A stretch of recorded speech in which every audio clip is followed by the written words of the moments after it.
It's been no secret that it has been absolutely brutal for Disney Marvel these past couple of months. Ant-Man, the first film to kick off Phase 5, was a massive box office bomb. Kang's a major concern. They fired former executive Victoria Alonso and eventually forced to settle for millions of dollars, losing millions more on streaming. But who can blame the over 2 million subscribers, make that 4 million subs, who gave Disney Plus the proverbial finger when they bash people over the heads with endless content?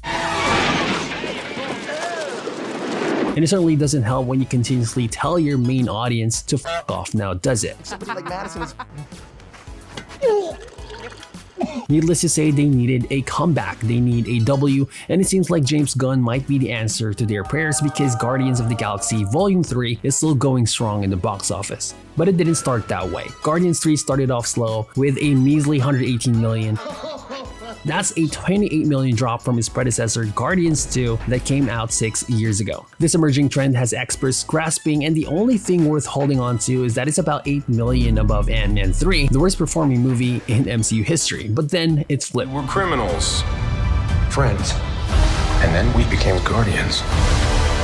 The film's second week drop off is a mere 47%. And what does that mean? Well, it didn't drop off a fucking cliff like Ant-Man Quantumania with a massive 70%. Guardians of the Galaxy Volume 3 is still going strong, but what made the difference is how good the movie is. It's a hit with both critics and audiences alike, opening with a strong 82% in Rotten Tomatoes with an audience score of 94%. I'm not gonna undersell it. This is the best MCU movie since Avengers Infinity War. The plot is straightforward. There's a clear-cut villain that we hate and patently evil, making us root for the good guys. The action scenes are over the top and visually stunning. That hallway fight that's digitally altered to make it look like one continuous take is a spectacle. There's some great character work coupled with outstanding resolutions, and of course the flashbacks, which are the best part of the movie. I actually think Rocket might be one of the best characters in the MCU. We knew he had a tortured past since the first movie, and James Gunn really meant it when he said that Rocket has the saddest story of all time, and he didn't pull any punches on depicting any of his scenes. I've settled on the comfort of Disney Marvel's kid-friendly censorship, expecting off-camera innuendos and even used instruments, but I'm shocked that James Gunn actually pushed the boundaries of this film's ratings, so I wouldn't recommend taking your 7-year-old daughter to see this movie. Admittedly, some of these seem almost unnecessary to what they wanted to convey here, but in the end they made Rocket's character more complex. Quill AKA Starlord is really great. I mean, it's Chris Pratt. What can I say about this guy? Who knew the actor from Parks and Recreation would go on to become an absolute movie star? Because we're smart. He's in 2 of the top movies in the country, and one of them, at least for now, is a billion-dollar movie. His quirky yet charming portrayal of Peter Quill carried this entire franchise. Yes, he's sad and angry all the time here, but he kind of focuses that towards the main villain in the story, the High Evolutionary. The other standout performance for me, a guy so obsessed he actually put it in his name. He's not exactly the same from the source material because he's supposed to be Herbert Wyndham, who's a human geneticist obsessed with his work. He started out working in his mom's basement for some reason, which would have made more sense in the context of the movie, but they kind of gloss over his fascination with Earth stuff like classical music and society. The throwaway line in this is that he came by Earth and has been obsessed with it ever since. But at least we have a villain with a plan. No bullshit, just pure egomaniacal douche with a god complex. Proper motivation and written as effectively as he was makes the film that much better. Played by Peacemaker Shizuki Iwuji, I don't think there's a single villain made more despicable for humiliating and torturing little furry CG animals. And it has to be said, he's way better than Jonathan Majors' Kang. I know Kang was a time-traveling conqueror based on the C-list Avengers villain from the comics. He was able to destroy entire timelines, but we're not really shown any of that. He gets owned by the Wasp. I mean, come on. On the other hand, we witness the High Evolutionary create an entire civilization, then we see him destroyed like it was nothing, and he's done it countless of times.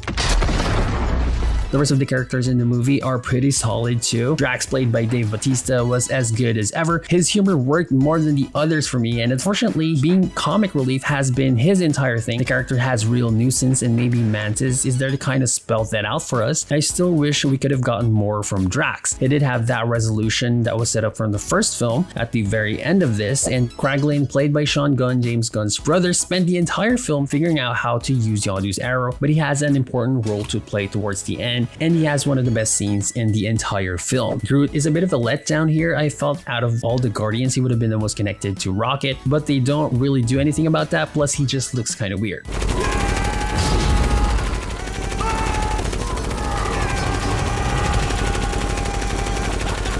Then there's Zoe Saldana's Gamora, who feels out of place if I'm being totally honest, but it just feels like James Gunn really struggled to fix her role in the movie.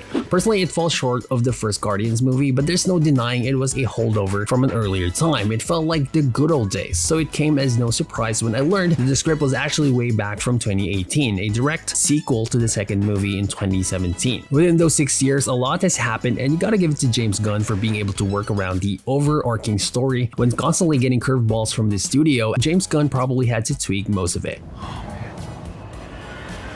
But it does have its flaws. For one, Warlock should have been introduced earlier because he's kind of an important character in the Infinity Saga.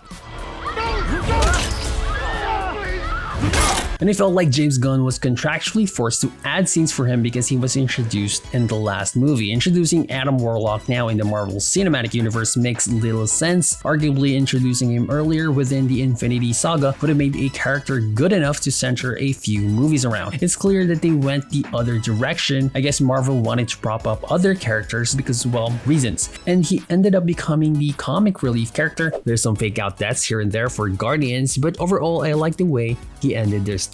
Needless to say, James Gunn made something special and people know it. The word of mouth is really strong and it leads to this movie's really strong performance in the box office. It actually already broke 500,000 worldwide, which is already more than Quantumania's entire run at the box office. With the rate it's going, I wouldn't be surprised if the movie equals Wakanda Forever at 800 million in a couple of weeks. But unfortunately, it's gonna need it. They needed to at least recoup an absurd 250 million reported estimate expenses, not to mention north of 100 million in marketing. But regardless how this movie performs, I'll still be curious how they can attempt to recapture the James Gunn factor, who I maintain is the sole reason that's helping Marvel get back some of its audiences, because Marvel rehired Gunn to make Volume 3, the last movie in his trilogy, and that's it. Then he's off to DC as co-CEO. Aside from some controversial decision making on his part at the onset of his tenure, Henry Cavill, he announced his plans for his new DC universe and is currently working on his new Superman Legacy movie.